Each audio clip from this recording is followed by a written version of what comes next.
ফলে আজকাল কাছে ধ্যান রাখবো আশা করবো ইনশাল্লাহ ভাইজান আমাদের মাঝে আবার ফিরে আসে ওনার অনেক কাছে বলতে পারতেছি না আপনারা সকলে ভাইজান দোয়া করবেন আল্লাহ তাকে সুস্থ রাখে এবং ভালো রাখে আল্লাহ হাফেজ।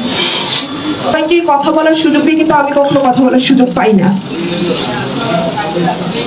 আজকে আমিও কিছু বলতে চাই।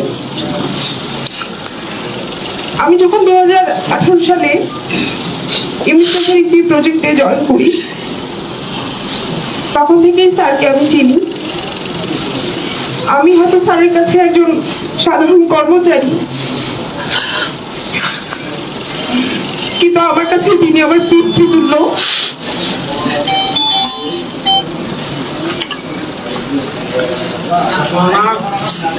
আমি চাই আমরা সকলে যারা আছি তাদের ঐকান্ত প্রচেষ্টায় আজকে আমরা স্যারকে এখান থেকে বিদায় নিচ্ছি।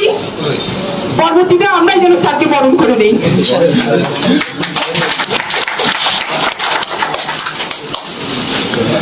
আমি আর কিছু বলবো না। এবারে বক্তব্য প্রদানের জন্য শেষবারের মতো বিনীত অনুরোধ জানাচ্ছি জনাব মুস্তাফিজুর রহমান মুস্তাফা, মাননীয় মেয়র, রংপুর সিটি কর্পোরেশন মহোদয়।